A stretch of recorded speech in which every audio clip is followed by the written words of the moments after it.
నా పేరు డాక్టర్ భరద్వాజ్. నేను హోమియోపతి డాక్టర్. ఈరోజు మనం ఒక ఇంపార్టెంట్ టాపిక్ గురించి చూద్దాం రిలేటెడ్ టు హెచ్ఐవి. హెచ్ఐవిలో నార్మల్‌గా ఏంటంటే చాలామంది హెచ్ఐవి మేబీ అన్‌ప్రొటెక్టెడ్ సెక్స్ ద్వారా గానీ, ఏదన్నా ఎక్స్‌పోజ్ అయ్యామని డౌటొస్తుంది. డౌటొచ్చిన వెంటనే వీళ్ళేం జేస్తారంటే, ఏదన్నా హెచ్ఐవి టెస్ట్ చేపించుకుందామని ఒక ల్యాబ్‌కెళ్తారనమాట. ల్యాబ్‌లో ప్రాబ్లమ్ ఏంటి అంటే, మనకు ఒక్కొక్క ల్యాబ్‌లో ఒక్కొక్క 10 దాకా డిఫరెంట్ టైప్స్ ఆఫ్ హెచ్ఐవి టెస్ట్‌లుంటాయి.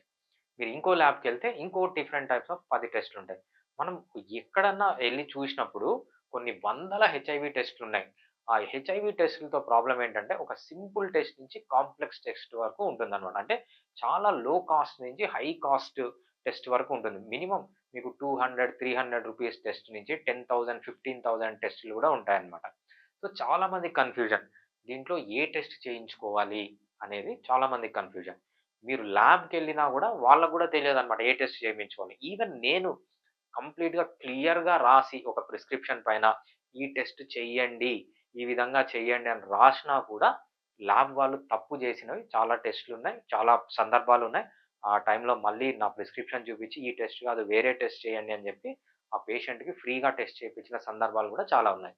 ఇక్కడ నేను చెప్పడం ఏంటంటే హెచ్ఐవి టెస్ట్‌లు ఏం చెయ్యాలి? ఎప్పుడు చెయ్యాలి? అనేది చాలా కన్‌ఫ్యూజన్ ఉంది. ఆ కన్‌ఫ్యూజన్‌ని దూరం జేయడానికి ఈ వీడియో అన్నమాట. సో, హెచ్ఐవి టెస్ట్‌లు ఎలా చేయాలి అంటే, డ్యూరేషన్ బట్టి. హెచ్ఐవికి ఎక్స్‌పోజ్ అయ్యి 1 మంత్ అయిందా? టెస్ట్ వేరే. 3 మంత్స్ అయిందా? టెస్ట్ వేరే. 6 మంత్స్ అయిందా? టెస్ట్ వేరే. సో, మనకు మన ఆ టైమ్ ఫ్రేమ్‌ని బట్టి మనం టెస్ట్ చేయాలన్నమాట. అంతేగాని ఏ టెస్ట్ పడితే ఆ టెస్టు ఒక్కొక్కసారి అక్కడ లేకున్నా గూడా పాజిటివ్ వస్తది. రైట్? ఏ టెస్ట్ పడితే ఆ టెస్ట్ చేస్తే అక్కడ ఉన్నా గూడా నెగెటివ్ వస్తది. అంటే అక్కడ మీకు హెచ్ఐవి ఉంది. కానీ లేదనొస్తది. లేకపోతే అక్కడ హెచ్ఐవి లేదు. మీకు ఉందనొస్తుందనమాట. బేసిక్‌గా ఏ టైంలో ఏ టెస్ట్ చేయాలనేది చాలా క్లారిటీ ఉండాలి. దీన్ని నేను చాలా కాంప్లికేటెడ్ ఇష్యూ ఇది.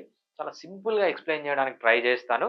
బట్ మీరు మాత్రం ఈ వీడియోలు చూసి ఎక్కడికంటే అక్కడ పోయి టెస్టులు చేయించదండి. మీకు హెచ్ఐవి ఏదైనా ఉంది, ఎక్స్‌పోజ్ అయ్యారు అని ఏమన్నా డౌట్ ఉంటే వెంటనే నన్ను కాంటాక్ట్ కండి. నేను టైముని బట్టి మీరు ఎలా ఎక్స్‌పోజ్ అయ్యే దాన్ని బట్టి నేను టెస్ట్ సజెస్ట్ చేస్తాను. ఆ టెస్టే చేపిస్తే మీకు కరెక్ట్ రిజల్ట్ అనేది ఉంటుంది. బట్ బేసిక్‌గా అసలు ఎన్ని రకాల టెస్ట్‌లున్నాయో మనం చూద్దాం. బేసిక్‌గా మనకు హెచ్ఐవిలో కొన్ని వందల టెస్ట్‌లున్నాయి. ఈ వందల టెస్ట్‌ని బేసిక్‌గా 3 కేటగిరీలు జేయొచ్చు. ఓకే.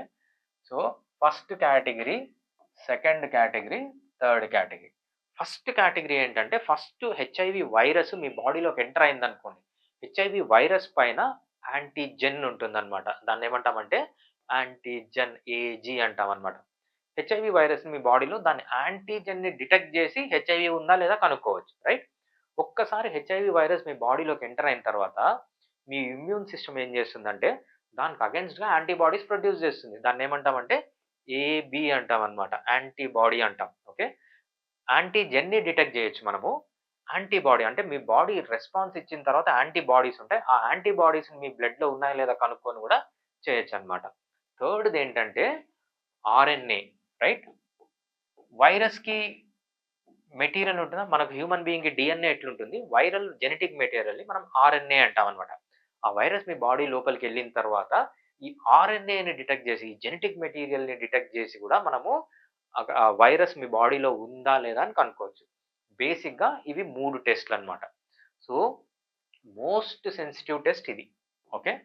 సెకండ్ బెస్ట్ టెస్ట్ ఇది. థర్డ్ బెస్ట్ టెస్ట్ ఇది. సో, ఈ టెస్ట్‌లనేవి ఇదెప్పుడు చెయ్యాలి? ఇదెప్పుడు చెయ్యాలి? ఇది చాలా లో కాస్ట్ టెస్ట్ అన్నమాట. ఇది హై కాస్ట్ టెస్ట్. సో, ఏ టెస్ట్ ఎప్పుడు చేయాలి? ఫర్ ఎగ్జాంపుల్ ఇది చేయాల్సిన టైంలో అది చేయకూడదు. అది చేయాల్సిన టైంలో ఇది చేయకూడదు. ఇదంతా దేన్ని బట్టి డిపెండ్ అయి ఉంటుందంటే టైమ్‌లైన్. మీరు హెచ్ఐవికి ఎప్పుడు ఎక్స్‌పోజ్ అయ్యారు? ఎక్స్‌పోజ్ అయ్యి 15 డేస్ అయిందా? లేకపోతే 45 డేస్ అయిందా? లేకపోతే 6 మంత్స్ అయిందా? 1 ఇయర్ అయిందా? ఎప్పుడు మీరు ఏ విధంగా ఎక్స్‌పోజ్ అయ్యారు? నీడిల్‌తో ఎక్స్‌పోజ్ అయ్యారా? లేకపోతే అన్‌ప్రొటెక్టెడ్ సెక్స్ ద్వారా ఎక్స్‌పోజ్ అయ్యారా? ఇంకా దేని ద్వారా అన్నా ఎక్స్‌పోజ్ అయ్యారా అని ఇవన్నీ కాలిక్యులేట్ జేసి, మీకు యాంటీబాడీ అది కాలిక్యులేట్ జేసిన తర్వాత మీరు ఏ రోజుల్లో ఉన్నారనే దాన్ని బట్టి యాంటీజెన్ డిటెక్ట్ జేయొచ్చా? యాంటీబాడీ డిటెక్ట్ జేయొచ్చా? ఆర్ఎన్ఏని డిటెక్ట్ జేయొచ్చా? అని ఒక క్వాలిఫైడ్ డాక్టర్ మాత్రమే చేయాలి గానీ, మీరు ఓన్‌గా డెసిషన్ తీసుకొని అక్కడికి పోతే, అక్కడ ఒక్కొక్కసారి పాజిటివ్ ఉన్నా గూడా అంటే హెచ్ఐవి ఉన్నా గూడా లేదనొస్తుంది. ఒక్కొక్కసారి లేకున్నా గూడా ఉందనొస్తుంది. సో, మీరు టెన్షన్ పడకండి. మీకు హెచ్ఐవిలో ఏదన్నా ప్రాబ్లమ్ ఉంది మీకు ఎక్స్‌పోజ్ అయ్యారని డౌట్ వచ్చింది అంటే వెంటనే నన్ను కాంటాక్ట్ కండి. నేను ఏ టెస్ట్‌లు అయితే చెప్తానో ఆ టెస్టులు చేపిస్తే మీకు పర్ఫెక్ట్ రిజల్ట్ అనేది ఉంటుంది. సో, ఏదంటే అది విని దొంగ డాక్టర్లు, దొంగ భాగాలు, ఫేక్ బాబాలు, ఫేక్ డాక్టర్లు ఎక్కువైపోయారు. వాళ్ళకి దాని నాలెడ్జ్ ఏముండదు. వాళ్ళకి నోటికి ఏదొస్తే అది చెప్తుంటారు. సో, అలా చేస్తే అయినా నష్టపోతారు.